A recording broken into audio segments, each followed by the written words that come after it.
Can you hear me okay, George? Now, let's have it, Steve. What about this monster story of yours? Well, it's big and terrible.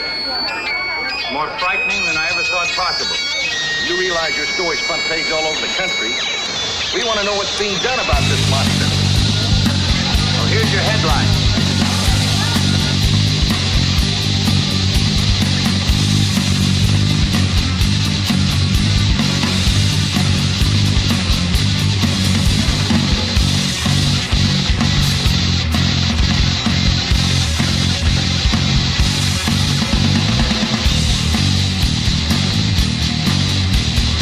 Hello, everybody, and welcome to another edition of Wrestling POV. I am your host, Tony Diaz, along with Ron Deuce. How goes it, people? And in this episode, we got our Raw notes, we got a little overrated and underrated segment, and we also got our indie call-up.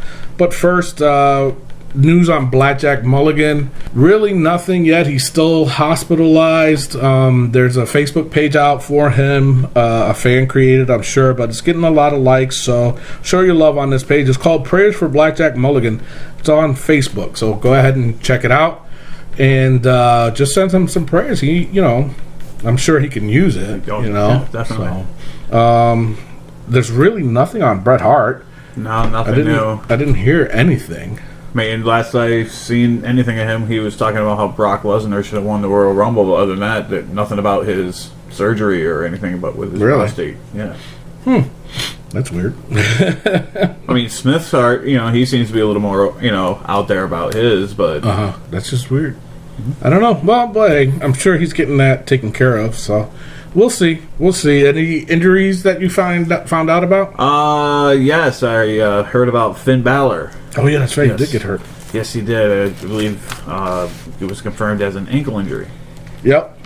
And then, actually, I don't know if you saw, but Bailey did a Finn Balor entrance, and it was quite funny. He was in the ring with crutches, though. And so it might have happened after that, I guess, and he couldn't wrestle that night. So Bailey, she had on her women's title, and she had on Finn Balor's jacket, and she came out to his music and did the whole arm thing and stuff like that. It was pretty cool. So all right.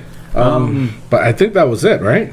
As far as injuries go, we still got Cesaro out with an injury. We still got Sheamus out with his injury. I think his was like the arm or something like that, wasn't it? Because he was in a cast. Yeah. Tyson Kidd, I didn't hear anything about him. I didn't know he was, still on the roster. That's how long it's at, Yeah, he's still on the roster. Oh, okay. It's just that in neck injury that he had was it was like a Steve Austin injury, I guess, from what they call it. So it could be career ending. Okay. But it's the same. Actually, it's the same surgery Nikki Bella had. Nikki Bella, okay. Yeah, so we're not sure if... Well, Nikki's not sure if she's going to be back or not, or if that's the end of it. Okay. And it's the same thing with Tyson Kidd. Okay. So, in other news, unfortunately, the death of Axel Rotten. That was quite a shock to me. I think it happened right after we did the podcast, didn't it? It was, that same night. Wow. Now, they said they found him dead in the McDonald's parking lot. And it wasn't confirmed if it was OD or... There was no drugs found, like, when they searched the car, and they searched Bryan, Bryan Knighton was his name. They didn't find anything there. So, I mean, the toxicology, report should be out anytime now. Right. So we'll find out what was the cause. But initially, I heard reports it was in the bathroom itself. Of McDonald's? Of that, McDonald's that he was at.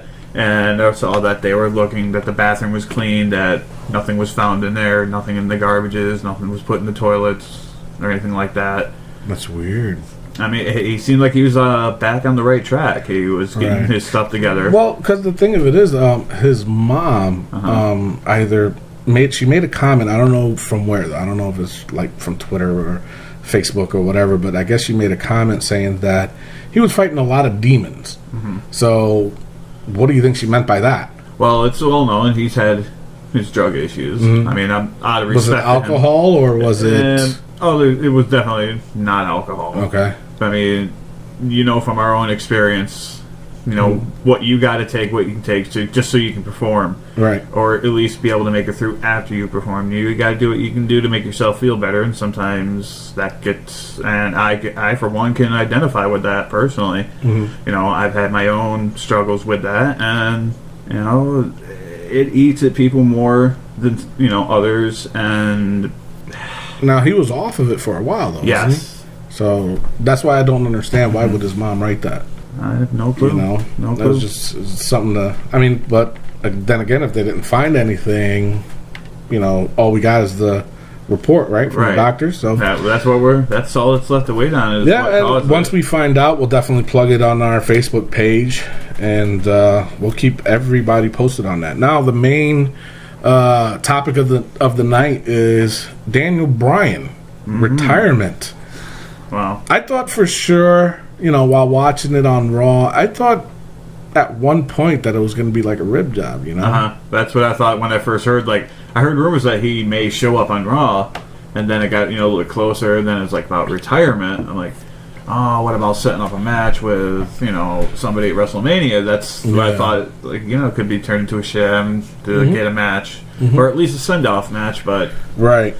Now, the weird thing about it is there's a lot of rumors going around that he was, and he actually said it too, that he was cleared by doctors. Two different doctors. By two different doctors, but then he goes to a WWE doctor and he's not cleared. So, I mean, do you think that he was forced into retirement so that way he gets out of that contract with WWE? That could very well be. I don't see that as his intention or anything like that, but it could very well be a way to, because he hasn't been happy for a while. No, because he wants to wrestle. Yeah, and he's been cleared. He's medically healthy enough to be cleared. Well, see, now there's just a lot going on with him right now as far as his retirement goes too. But a lot of people are saying that, for one, that the WWE is trying to force him to retire so that way he can get out of that contract. But then again, people are like, well, will he be at a Hall of Famer then this year or next year at WrestleMania or maybe this year? So there's that question. But then again, somebody else came out and said, well, he could possibly go to TNA or Ring of Honor or New Japan if he wanted to. Right. But then listening to his speech, it was like, he wants to start a family now, this and that. So then that leaves Brie Bella. Does that mean she's done too, along with her sister? You know what I'm saying? It's just, there's a lot of variables going around that I'm not sure which to believe, and it's just kind of hard because we don't know Daniel Bryan to know what he's really going to do. We don't know if he's going to be offered a job from WWE as like a coach or a producer or if they bring him back the general manager and, he can run the show, so to speak. But you know what I'm saying? They can do that with him, but his passion is wrestling. And if he was cleared by two different doctors and not cleared by the WWE doctor, he can easily go somewhere else because now he's out of that contract. Right. So I don't know. I think is he really out of the contract though? Oh, I'm sure. But see, that's what I'm saying though. If he really is, then I don't see him doing anything else for the company. You know what I'm saying? Like a general manager or a coach or whatever. But I mean, if he's still sticking around, then obviously they either had to renegotiate his contract due to the injury, or they had to, or he's just staying with that contract until it's up. So they're trying to have something for him to do, and that way they're not wasting their money on him. They can still make money off him. I think they can do. They can do the Steve Austin approach when he got hurt, and that's right. He ended up doing weird segments here and there, and I think he was general manager too. Kept coming out in the four-wheeler. Yeah, he kept coming out. Yeah, just doing crazy stuff like that. And Mankind, the same thing. He had his office somewhere in the basement, and he did his little shtick that way. There's always a thing for him to do there. It's just a matter of, will he do it? Because, like I said, his real passion is wrestling. It's not a producer. It's not a coach. It's not anything but that. You know, so I don't know. I just don't know. I'm glad he's retired, to be honest. Okay. I think, you know, like, if he was up for the overrated and underrated segment, I'd say he's overrated. You know? Come on, he is. Overrated or underrated? No, he really is. He's overrated, in my opinion. I like him as a wrestler, but I just think he's overrated. Do you think he's overrated nowadays because of how watered down he was in WWE, or because you got to admit what you saw in WWE, what isn't what we have, you know, discovered him as on the Indies, right? But what do you mean, as a underdog all the time? No. I didn't like that whole underdog thing, but I mean, like, when he was the American Dragon. Mm-hmm. You know, they weren't going to let him fully be that American Dragon right. type wrestler, and I think that's what, you know, kind of hurt him a little bit. It could have, but I think like some of the things that he did, like with Kane, the Hell No team, that was great. I thought that was pretty cool. So that's I mean, hilarious. You know, the fans picked up quickly on that. Mm-hmm. You know, and then I think once he was called Goat Face or something like that. You know, even that picked up. You know what I'm saying? So, you know, he had different times where everything that he did, he did good. He did well. You know, and then when he went solo and he had the whole feud with the Wyatt family, you know, and then he became a Wyatt, you know, and I saw actually in Glens Falls Civic Center, I was there at a house show, and he was there doing that, and it was just so neat. It was a cage match, yeah, and so it was pretty neat, you know, and that night on Raw when he was like, no more, you know, well, and then he got out of Sister Abigail, you know, they went nuts, you know, and you know, he went off from there, but you know, it's unfortunate. You know, like I said, me personally, I just think he's overrated, and but he was still used properly, I guess. You know, just too much of the underdog thing. You know, we'll work your way up again, and then you know, it's like Vince loves that stuff. We'll work you up. You get hurt. Oh, we'll say goodbye to you for a few months to a couple of years. Then you come back, and we'll bury you again. Yeah, well, you know, I mean, it was mainly because of his height. You know, he was 5'8". You know, didn't weigh that much, and you know, a little bit over 200 pounds or under 200 pounds or something like that. And you know, here he is fighting guys like Big Show and stuff like that. So it was always kind of a underdog type thing with him, and that's what they wanted to do with Neville too. You know, was trying to have him be an underdog and but then they're doing it with Kalisto too. You know, it's like just about every small guy they have, they always want them to be the underdog and to try to do the same role they did with Daniel Bryan. And it's not going to work all the time. No. You know, it really isn't. No. So. I mean, it worked for Rey Mysterio, it worked for Spike Dudley, but other than that, I mean, then it became cliche and mainstream. Way too cliche. Yeah, but then now the thing that's weird is that they're doing it with Roman Reigns. You know what I'm saying? So it's kind of like, you know, they just love doing that, period? You know, because like you said, but now it's just getting old. It's like, all right, come on, enough of that already. Do something else. Just like New Day. Yeah. Yeah, right. Yeah. So, anyways, that's all I got for Daniel Bryan. Yep. Now, on the Raw, the opening segment, Steph comes out stating that there's going to be a contract signing, and, of course, Dean comes out first, then Roman, then Brock. Steph comes out saying that she doesn't want no shenanigans. You know, nobody's going to lay a hand on each other. So they all signed the contract, and then all of a sudden, Brock is like cleaning house. He beats the crap out of Dean. He beats the crap out of Roman. Throws a table at him. All this other crazy stuff. He F5s Dean. Like I said, he hits Roman with a table, and then Triple H comes out again. Now with his suit on. With the belt. I don't know. I don't even remember if he had the belt or Did not. he get right nice and close up to him? And No. He stayed right up at the top, you know, and with a smile. And I don't honestly know. I mean, there's other things that happened, too. They did, there was like a segment, too, after that happened. There was a segment in the back where Dean was all upset, and he said to Roman, you know, I'm going to go after him. You know, talking about Brock, and he goes, I just need you to back off, and blah, blah, blah. Yeah, so Roman was like, you sure? You know, blah, blah, blah, and this and that. It went back and forth about it. And Dean was like, yeah, I'm sure, and this and that. I was like, come on. So then, later on after that, Dean comes out. This is later on in Raw. Okay. Dean comes out, and he's calling out Brock.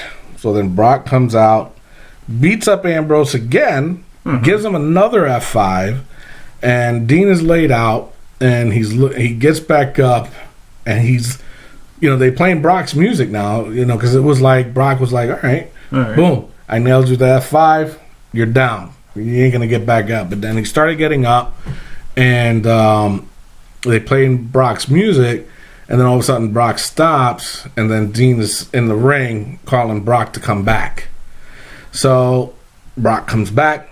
They start duking it out again, and Roman shows up, and he didn't come in through the crowd. He came in through the stage, from the gorilla. And he just stands there. He comes down all the way down the ramp.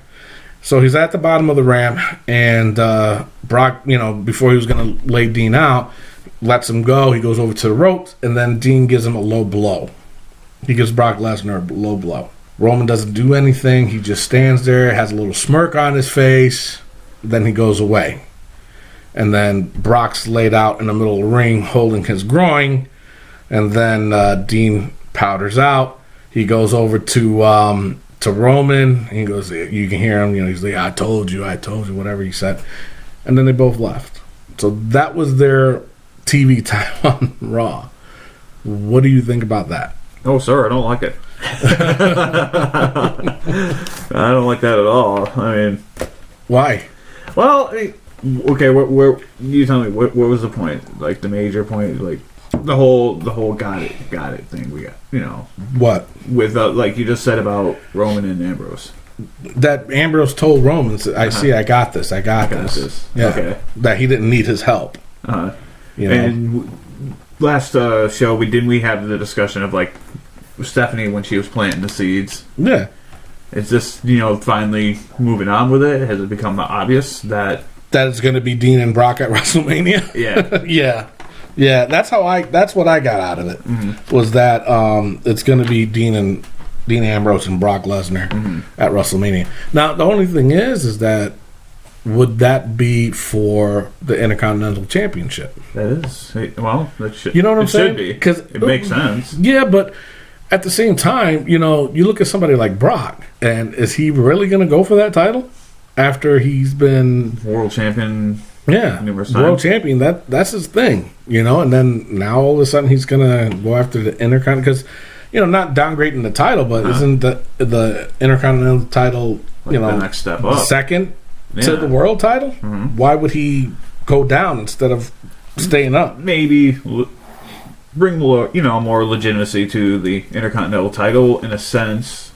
I don't know. They could go that route with it, or that could be his stepping stone back up to the title. Right. The whole Roman Reigns, Express thing going on. Right. But I don't see him being the champion if it is for the title, because I think it makes just keep it on Ambrose and. But where does it leave Lesnar after WrestleMania, though? But yeah, and that's what I'm talking about. He's not. I mean, for sure. I mean, and we could be wrong too. This is just speculation on both our parts. But lately, that's what it's been looking like. That it's going to be set up as a Dean Ambrose, Brock Lesnar fight at WrestleMania. It's just a matter of question of is it going to be for the title? If it's not going to be for the title. I don't know how I really stand on that, because of the simple fact that, it's WrestleMania. You should be defending that title, And I don't know, especially because of the simple fact that, was it last year? What happened last year? Last year, didn't Daniel Bryan win the Intercontinental Champ? That was last year, wasn't it? All right, so now he won that. And back then, it was because they wanted to have the Intercontinental title mean something. Right. You know what I'm saying? That's why he won that title. And then, obviously, we all know what happened with the world title. So, that's another route that they could be thinking of, too. That if they do a fight of Dean Ambrose and Brock Lesnar and have it for a title, it's very well that he can win that title just to bring some, just to make the title relevant again, I guess. Right. So, I mean, I don't know. That's a hard, picture to grasp on what are they gonna do with it. I don't know. And the fact of, the Brock and Dean Ambrose, feud, so to speak, because obviously they're gonna fight in Fastlane. So now they got a whole. Now WrestleMania is in April, isn't it? Yes. So that means they. Second. All right, so there's obviously no pay-per-view then for March. Uh-huh. So now you're looking at least 4 weeks or 5 weeks, 4 to 5 weeks of them telling a story by WrestleMania. Mm-hmm. So I don't know. I guess we got to wait and see what happens. Don't want to go on too much about it. It's just something that was just, to me, it looked blatantly obvious where they were going to with it. You know what I'm saying? So, it is what it is. Then it was the Kevin Owens versus Dolph Ziggler number 20. Oh, we're on 20 now. Yeah. All right. Yeah, I'm just getting tired of it. And then the thing that was weird to me, though, was, before I even tell you, it's just odd the fact that why they keep booking these guys to wrestle. Where are they going with it? You know what I'm saying? I don't know where they're going with it. There's no clue. I can't think of anything. I mean, you kind of figure... Is this punishment for Kevin Owens or something? I don't think so. I mean, it seems like it. I mean, no offense to Dolph Ziggler, but I mean... Right. There's something... I don't know, because, I mean, you really got to think, too, that Kevin Owens, wasn't he also in the Intercontinental title picture? Yes, he was. So why isn't he still chasing it? Now it's like every Monday on Raw that he's fighting Dolph Ziggler, But the weird thing happened in this match. Ziggler cheated to win. Yeah, when he went to cover Kevin Owens, he put his foot on the ropes for the pin. So could that mean that, could it be a teaser of Ziggler turning heel maybe? Again, yeah.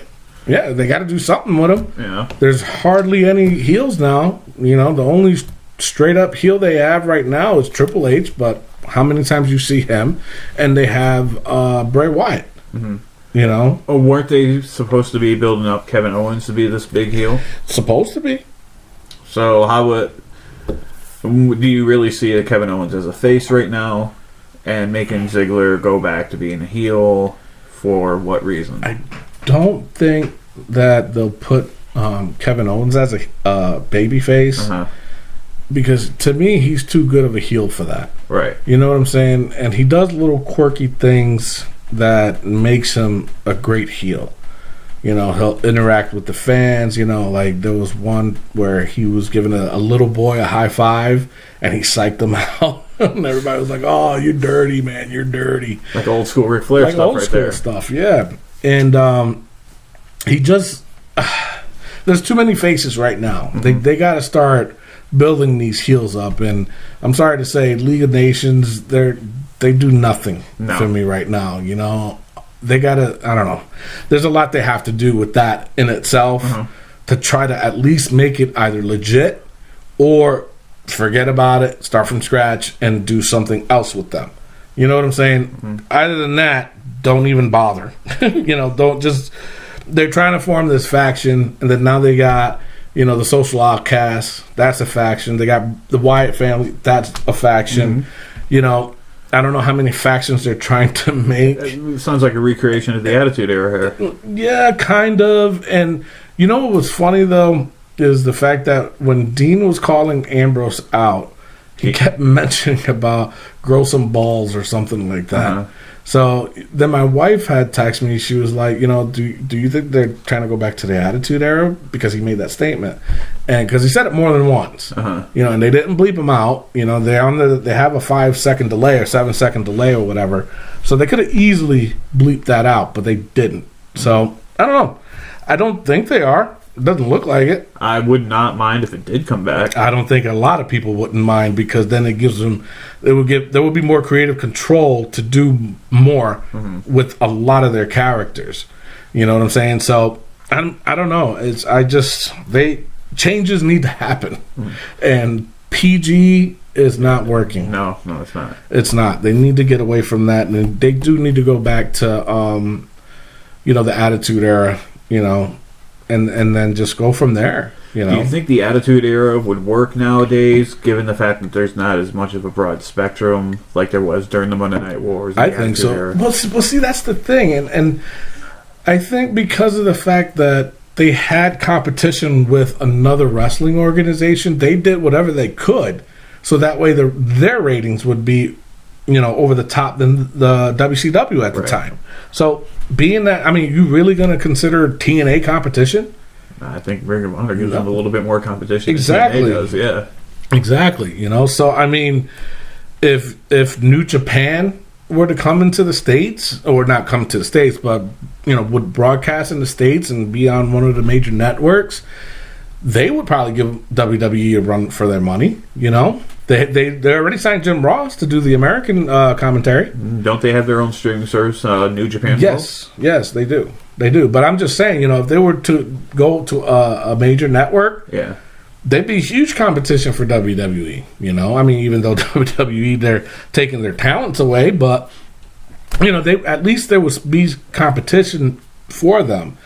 It's just right now they don't have any, so they can pretty much do whatever they want, and fans, they're pretty much going to have to like it. Right. And it sucks that's how their attitude is. That's how I see it. This is the product. This is what we got for you. This is the talent that we have. This is the show that we run, and you guys are going to like it. That's how I see it. But I would love for them to go back to the Attitude Era. Mm-hmm. Love for them to go back to the Attitude Era. It made wrestling fun. It didn't seem like a stage show. No, not like not Broadway, burlesque. Yeah. Well, might be some of this stuff might be considered Broadway nowadays, but could, yeah. So, but yeah, no, I think it would be better for the show itself, and then I think it would be more creative for the wrestlers there too, to give them more creative freedom on their character, because I'm sure Bray can do a lot more than what he's doing now. Now imagine Bray in like an ECW type setting. Boy, that type of free thinking. Yeah, he'd probably be setting people on fire. Bray Wyatt versus Raven. Yeah, book it. Yeah, I know, right? I would love to see that. Mm-hmm. So anyway, then there was a Miz TV. Miz comes out, Jericho comes out. To me, that segment was way too long, just between Jericho and the Miz, because they were talking about mainly AJ Styles. Uh-huh. I guess last Thursday on SmackDown, the Miz got his teeth knocked out by AJ Styles. Really? Yeah. He was hitting him that hard? Yeah. Damn. Yeah, like two of his teeth were knocked out. Oh. So, but the segment was just too long to me. AJ ended up coming out because what happened? I think the Miz and Jericho started fighting or something like that, or the Miz jumped him, and then AJ came out. And then the Miz jumped Jericho, and then AJ helped him out, threw the Miz out the ring, and then there was a little stare down between AJ and Chris Jericho, and then they both threw Miz out.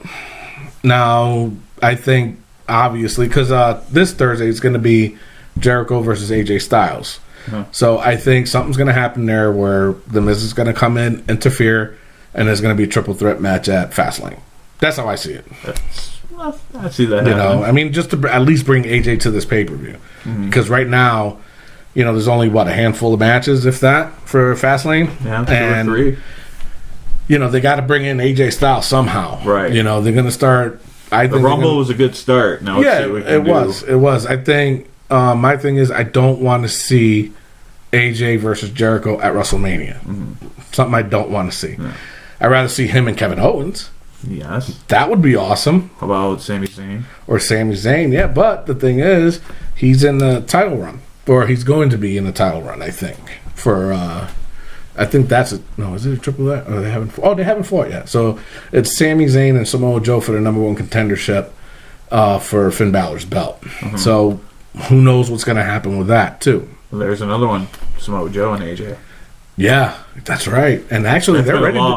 They're ready to bring Samoa Joe up They are. They're ready to bring him up. So we'll see what happens. But I just think that that's going to be my guess for the Fastlane pay-per-view, which is going to be a triple threat between them. That's my guess. So now Ryback, he has a new look. He has a new look now. He doesn't do the RVD tights anymore. He's just with black trunks, and that's pretty much it. Besides the wrestling boots and knee pads. Way to not shake the stereotype. So yeah, I know, right? So he ended up losing to the Bray Wyatt. To the Bray Wyatt. And they jumped him. They ended up jumping him because Bray looked at Eric Rowan and Luke Harper and Braun Strowman and says he's still breathing, and they ended up jumping him. So he gave Ryback another Sister Abigail outside of the ring, pretty much knocking him out cold. So where were they going with that? Where are they going with Ryback period today? With the no, just what happened then. I don't get what happened. No. Why did they even do that segment? I don't get it. It would make sense if it was the Big Show again. Because I get that, take the bigger guy down. But I mean, Ryback's no bigger than Strowman. Yeah. Or like even Luke Harper. Yep. So that theory's out the window. Yeah. Yeah. I don't know. I just hope they're not going to do like either Braun Strowman versus Ryback or even Ryback versus Bray at Fastlane. Even though we just saw that. So I just hope they don't. Really, not much to talk about as far as that goes because nothing. I don't know. It was just weird. They jumped them, okay, and nobody came out to help. Because I could have seen it more better if Big Show came out to help, and then they would, given all the times they've beaten him down. Yeah, recently. Yeah, and then after that, probably built their own little stable to fight the Wyatt family at the pay-per-view. So I can see that. Obviously, they got something else going because, with WrestleMania coming up, they're going to have to find, it's got to be Bray Wyatt himself. I don't think it's got to be the whole Wyatt family, but it's going to be Bray Wyatt himself fighting against somebody. So, I don't know. We'll see where they go on with it. But I just found it weird that Ryback had no help at all. No. So, anyways, then it was the Social Outcasts. I'm starting to dig these guys. Yeah? Yeah, they're not that bad. I mean, give them a break. It's like, give the Divas a chance. Give these guys a chance, I think. So, anyway, Adam Rose. Social Outcast movement. That's right. Hashtag it. So, it was Adam Rose versus Titus O'Neil, which shockingly Adam Rose won. Well, they got to shut him up somehow. I mean, yeah, but that's another thing that I'm wondering too. Where are they going with the whole Social Outcast? Are they going to treat them as mid card, lower card? You know what I'm saying? It's just hard to tell with that because they're just starting, but they're having a lot of TV time lately. So they obviously want to push this whole Social Outcast thing. It's just a matter of, okay, how far you want to go with it. You're going to put it as mid-card, or you're going to, just, shoot them around all over the place, or what? You're going to have them battle League of Nations now, because they're a heel team. Yeah. So, I don't know. I have no idea. I don't know what to think about it I hope they anymore. keep it around longer than three-man band. But if you think about it, three-man band went through the same thing. Yeah, that is true. They didn't know where it was going to go. They got pretty far, I think. Yeah, but I mean, it wasn't. I'm sure it got further than more. People expected it to. Yeah, but then it came. Then it reached its peak, and then I think Jinder Mahal and Ginger Mahal. Ginger Mahal, as Eva Marie would say. That's what she called him. You didn't hear about that? No. Yeah, it was on a Total Divas.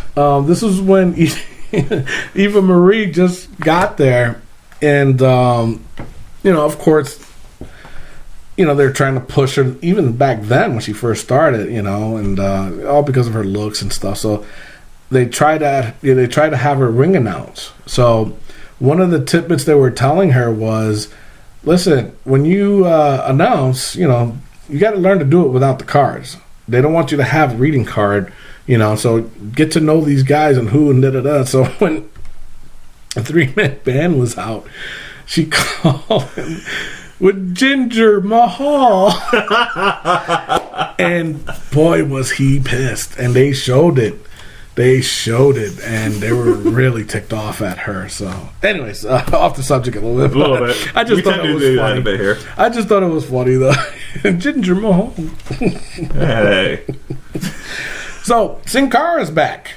Oh. Sin Cara came back, did a tag with Kalisto. They fought against Del Rio and Rusev. Roberto Dorito.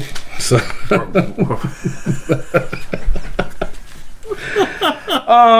unfortunately, they lost. So I was hoping that they would have made Sin Cara turn heel. You know what I'm saying? And did another, big Pearl Harbor job. Yeah. That would have been neat.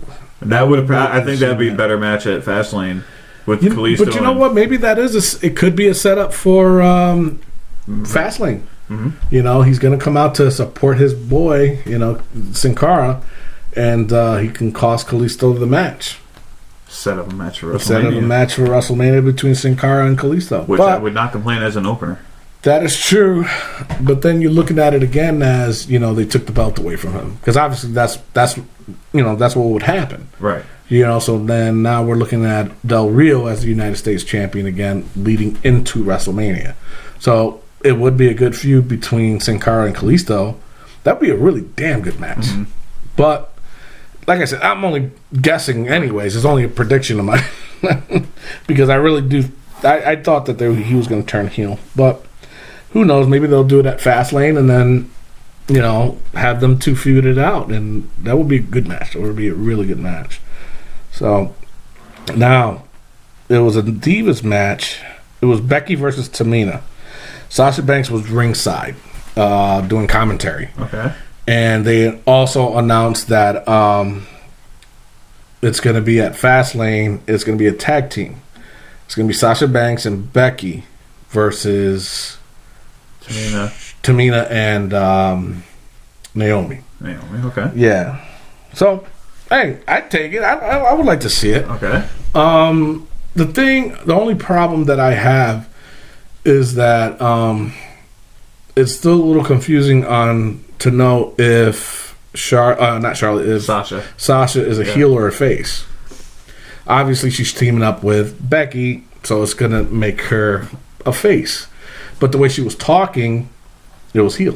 Mm-hmm. So, I don't know. I just wish that they'd come up with something to establish her as a heel or a face. Because obviously she's going to be after Charlotte come WrestleMania. So, she's going to have to be a face. So who knows? Maybe that'll change by the time, Fastlane pay-per-view comes. Who do you see winning out of that? Or what do you see, the outcome, what are they going with it? I see it either as a schmuzz, like a double DQ, or it may get thrown out the window. They may start brawling, or somehow have Tamina and Naomi go over. Right. I see that as a more smarter option. Right. Add a little dissension between Sasha and Becky. Confuse us a little more as, all right, what's really going on here? Have them, all right, why'd you lose? Have a little shove fest. Mm-hmm. And then the next night, all buddy-buddy on Raw. Between... Well, Sasha and Becky. Oh, right. You know what I mean? Yep. Make them think like that. It's kind of like, I hate to bring her up, AJ Lee. But you know where I'm going with that. Yeah. Well, we'll wait and see. I mean, like I said, they still got about 2 months before WrestleMania, so they got a lot to tell, and they got 2 months to do it in. So I'm not expecting to know all the answers just from one show. Mm-hmm. It's just sometimes it gets a little annoying to, where the storyline goes, and it's like, oh, come on, just go with it, So that's just the fan in me, I guess, But the wrestler in me, I know, it's a storyline. It's got to get built up, this and that. It's got to get time. They got WrestleMania, so they're going to do, they're using Fastlane as a buffer to lead into WrestleMania and this and that. So, I get it. So, now, to me, this was a surprising thing. It was the Dudleys and the Usos versus New Day and Mark Henry. Mark Henry ended up being with the New Day, sporting the unicorn horn. The giant dildo now. This big man wearing that looked really ridiculous. And the Dudleys and the Usos lost. Okay. And then the Dudleys turned on the Usos. They turned heel. They put them. They gave a 3D to the one Uso, and the other Uso they put through a table. So it's like a Bubba Bomb, like how he'd normally power bomb someone through the table, and Yeah, and then Bubba Ray's he's over one of the Usos, and he's saying, "We're the Dudleys. We're the number one tag team. We're this. We're that." So obviously they turned heel. Mm-hmm. Don't know where they're going with that either. Maybe at Fastlane that could be an opening match, between the Usos and the Dudleys. Or maybe like a pre-show match. Yeah, that's what I'm saying. That's what I meant. It was the pre-show. Yeah. So, I mean, I don't know. Yeah, I'm a little confused by it. I mean, that'd be great. Hopefully they, for a while they were thinking about making Bubba Ray back into a Bully Ray-like character. Yep. Like in TNA. And you and I had this discussion too. Like, what was that going to do with Devon? Yep. But, maybe they give them both that type of character. Yeah. Like when Devon was the head of Aces and Eights for a while. Yeah. I don't know. It's like I said, it's just a build-up, I'm sure. And I'm sure that's probably going to be a pre-show match at Fastlane. Mm-hmm. So we'll see where they go with it with that one, too. And plus, I think it's good that the Dudleys turned heel. There's not a lot of heel tag teams out there. They're not, obviously, because they're not pushing the Ascension. No. You know what I'm saying? So they do need somebody other than New Day to give some spice to the company. Yeah. So that's all I got for Raw. That sounds good. You got anything for Raw? Anything else? No, that'll be it. I'm good with Raw. All right, so now our next segment is underrated or overrated. This time Ron's going to give me the names, and we'll see where we go from it. All right, so first up we have Mean Gene Okerlund. Wow, I think he's overrated. I'm going to tell you straight up. I love Mean Gene. I just think he was too overrated just because when they did silly little skits with him, he overacted. Mm-hmm. And he did. Especially with Lord Alfred Hayes. Yes. And whatever happened with Lord Alfred Hayes? Eventually. I know he was with them till like 94, 95-ish. Really? And then, he kind of, I guess he was either released or he just quietly left the company. I know he passed away, but... Yeah. I know that, but I thought... I'd dug him. I thought he was... I loved Lord Alfred Hayes. I don't know, probably, more gentleman-like. Yeah. It was just weird. But no consideration paid for it. And he did some funny skits too. He did. He did some funny skits too. And the thing with it, like I said, back to Mean Gene, I just think he was just like when it came to skits, he overacted, and he was trying too hard. As an interviewer, though, one of the best. Mm-hmm. One of the best. In that category, I wouldn't say he was overrated, mm-hmm. Because he did exactly what he was supposed to do. Renee Young, Byron Saxton, and a couple of those guys can learn by watching Mean Gene Okerlund tapes back in the day. Maybe that'll improve them as a commentator / interviewer too. You know what I'm saying? But I don't. When they did skits, he was just overrated. All right, moving on.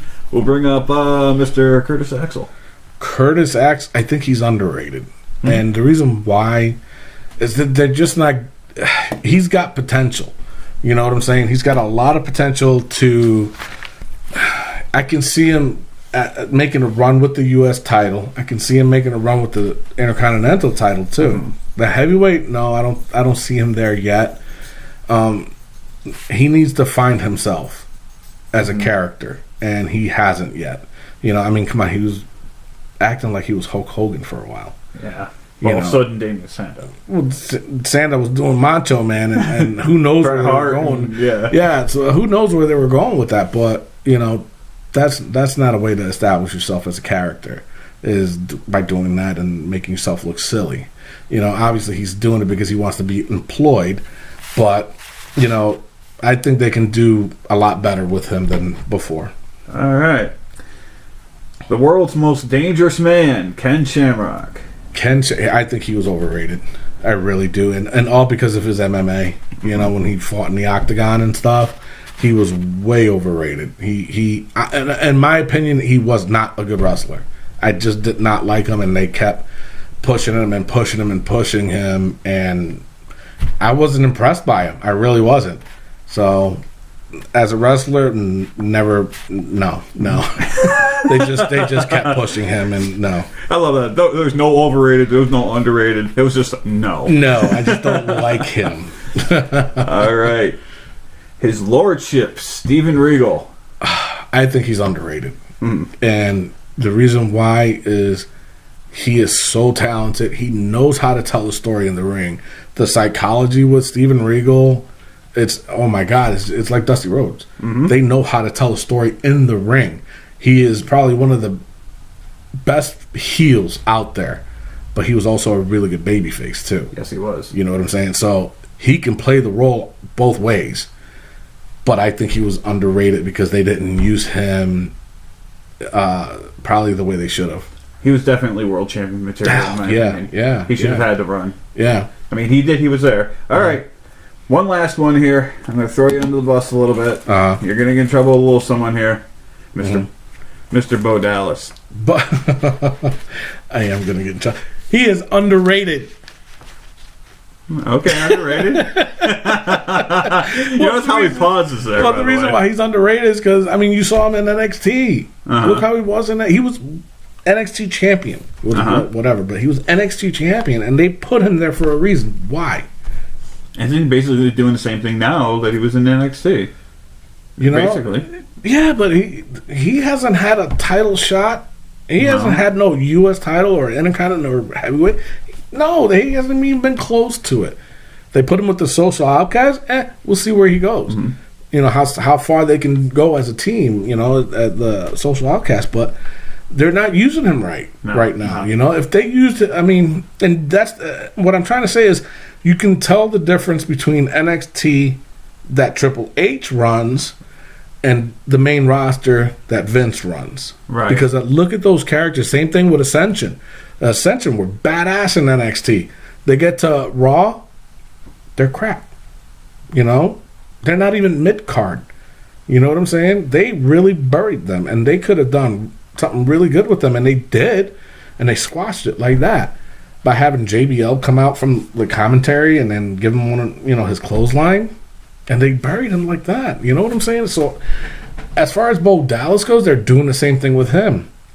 They had a nice run where they were giving, he was undefeated for a while, and then they squashed it real quick, and then now they threw him in with Social Outcasts. Before that, he was just going in the ring here and there and here, and do stupid stuff and not do anything with him. He's talented. He can do something, like especially in a title fight. He definitely can. He's just way underrated.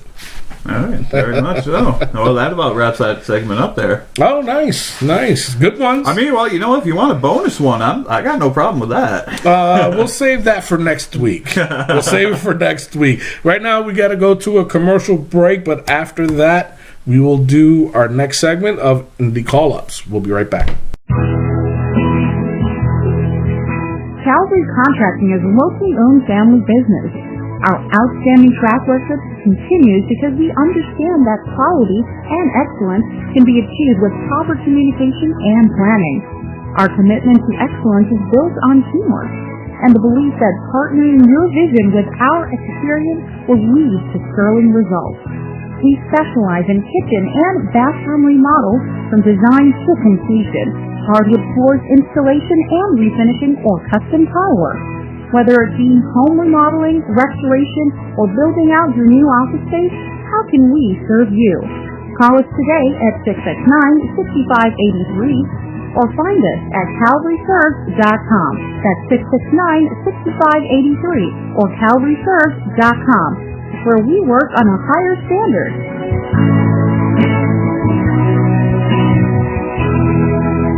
All right, now we're back with our indie call-up segment, which basically is we pick one indie wrestler or two indie wrestlers that we feel that deserves a call-up. And we look all over the internet, all over Facebook, YouTube, Twitter, Instagram, and we come to a census, and if, we pick them, hey, we try to, throw a little boost for them and spread the word about them and what they do. And I give you my opinion. Ron will give you his opinion on what we think about him. So my indie, we only doing one? Yeah, we're only doing one. Okay, so my indie pick for this week is a character named Mike Verna. I really like this dude's character, and he's not doing anything elaborate. You know what I'm saying? He doesn't have, makeup. He doesn't have these flamboyant robes. He's just himself. He looks like a normal Joe. I think he started back in 2013 as an intern for WWE. Mm-hmm. And then he goes by the Man of Steel, Mike Verna. And he's got a good physique on him. Works really well. And the one thing I noticed, I was watching a few of his matches, he has really good psychology. And that could help him a lot. But I can see him starting out in NXT first, and then working that roster. And I'm probably going to get yelled at by it, but he reminds me, how he moves in the ring, he reminds me of Chris Benoit. No, definitely. You wouldn't get yelled at that unless you get, the smarts. Yeah. Oh, wait, that's us. No, not at all. I totally agree with the Chris Benoit comparison. Yeah, and I'm telling you, he's I say give him about about 5 years. Mm-hmm. Do more of the indie scene, and I think he needs to start doing tryouts or something with WWE. Definitely in NXT, they can really work with him, and he can really establish his character too. He goes by the Man of Steel. So if he's going to go by that, he probably might have to do, he works out, obviously, hit that gym a little bit more, because in WWE, they love that type of stuff. So I can definitely see him as that. If you go on YouTube, if you type in "Becoming the Man of Steel," Mike Verna, there's like a 10-minute video of him and it's the Dynasty Wrestling, I think. And he explains himself and how he got, how he wanted to become a wrestler and all this other stuff. I'm not saying he's green at all.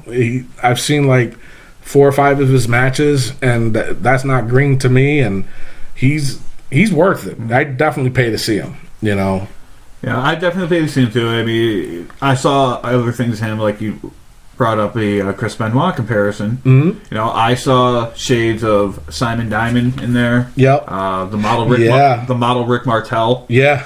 with the physique and his hand. As a heel or as a face? As the heel Martel. Okay.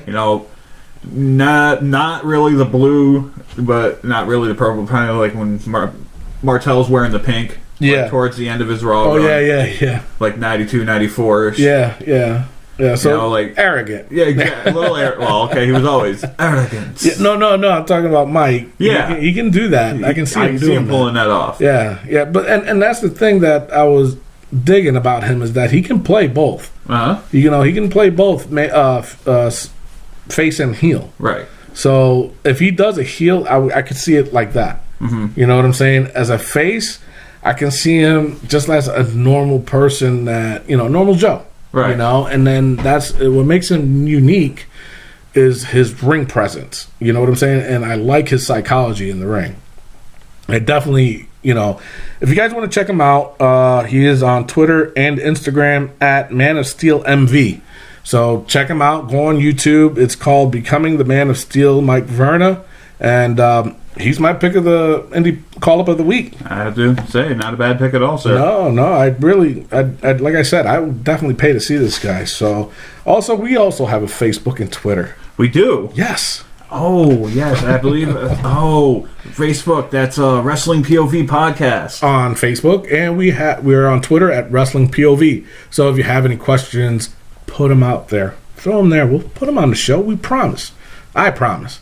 I don't know about Ron. I don't know about Ron, but I may take a while to get to it, but I promise I'll get to it. Yes. But no, we'll try to get it on the show. You can ask any question you want. Like I said, we'll discuss it on the show. Or if you do know somebody that's an indie wrestler that you feel, hey, check this guy out. Maybe he can be our indie pick of the week. Just submit him on there, and like I said, we'll get back to you. So now, before we wrap up the show, I have a question for you. All right. This whole Hall of Fame thing, how do you feel about that? I mean, do you really, because we mentioned earlier on the show that Daniel Bryan could go in this year or next year. Do you? I mean, how do you feel about that? I feel that one day he should go. I really don't think he needs the Edge treatment. True. I'm not saying that's not a knock against Edge. Because they did the same thing. He got hurt and they put him in the Hall of Fame. Yeah, but now let me throw this at you. Michael P.S. Hayes has been waiting how long to get in the Hall of Fame? And to me, and it's just my opinion, everybody, is entitled to their opinion, but I think he was a much better worker than Edge and Daniel Bryan. 100%, I have to agree. So why isn't he in the Hall of Fame? The Von Erichs are, which is they deservingly should be. Yeah. But, and the free, Michael P.S. Hayes, and, he inducted Kevin Von Erich and the rest of the family. So it all makes, then would the Von Erichs have been as huge as they were without the Freebirds? Well, my question is that why should a veteran like himself, a Hall of Famer, in my opinion, why should he wait this long to get into the Hall of Fame where people are really talking about it and wanting to make a petition out and say, listen, he needs to be in the Hall of Fame already.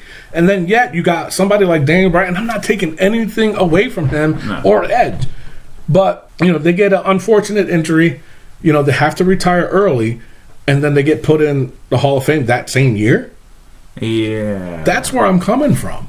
You know what I'm saying? I mean, God rest his soul, Owen Hart. Yes, Martha. Why you know what I'm saying? Yeah. Why is that different? Why are they taking so long to, is it because of ratings, or they want to put, set up a group that's totally bad? I mean, I don't know what are they trying to get at with it, No idea. I mean, like I blurted out Martha there. Maybe that was the wrong way to do, but I mean, it does lay a lot on her. I mean, she didn't want the DVD that came out about Owen to come out. Really? I'm sure she had a lot of the final say in what content could be used. Right. But all right, she let him put a DVD out. Why not let him go where he truly belongs? Yeah. Because the thing is, they obviously put the DVD out. So I mean, I don't think she was that much against it. No, the DVD at least. Yeah, that's what I'm saying. Right. Because I'm sure she gets a huge portion of that DVD sale. I'm sure the kids are getting. Yeah, and I don't know. I just and it's nothing against Daniel Bryan. It's nothing against Edge, but come on, are you really going to tell me? And because the one thing that's upsetting me the most with this whole Hall of Fame is that they're putting celebrities in this Hall of Fame. And I don't think they really need to be. I believe they're Mr. T, he did one celebrity match, and you might as well put Snooki in. Well, she does have more wins than Sting. That's true at WrestleMania. Yeah.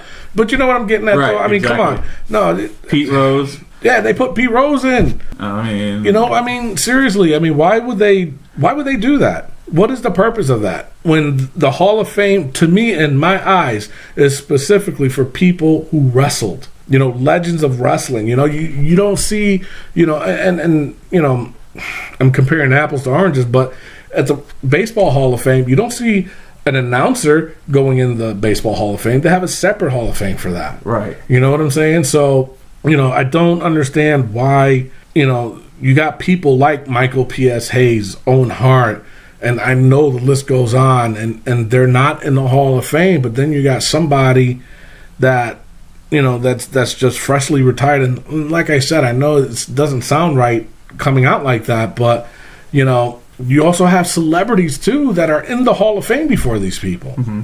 And that's not right. No. I don't like it. I mean, why is Axe and or Smash and or Crush or not all three introduced? Mr. Fuji's already in, but But why not bring, like Bill Eadie? And he's been a mass superstar. He can go in at least twice. Yeah. Yeah. Yeah. It's true. I mean, I just the British Bulldog's still not even there. Yeah, that's what I'm saying. I mean, it's. I know, I get it. They're trying to be entertaining, but that's going a little bit too far. That's to me. That's a touchy subject when it comes to the Hall of Fame, because to me now they're disgracing it by adding people like Donald Trump, Mr. T, and guys like that, or Pete Rose and stuff like that. You know what I'm saying? It's disgracing the intent of the Hall of Fame. I mean, if they, they brought up the whole celebrity wing thing, I thought that's cool. Make them like an honorable mention thing. Yeah. The one day you have a physical Hall of Fame. Right. Give them a hall. Like these are, paying tribute to the past celebrities who graced our president. Like, where's Ricky Schroeder? Yeah. Come on. Ricky Schroeder, Silver Spoons. Liberace, too. Liberace, he was there. Billy Martin. I think, isn't he in? No, I don't think so. No, as a celebrity, he's not in? No, I don't think so. Hall of Fame? No. He should be. Pete Rose is. And I love Pete Rose. Yeah, I love Pete Rose, too. That poor guy.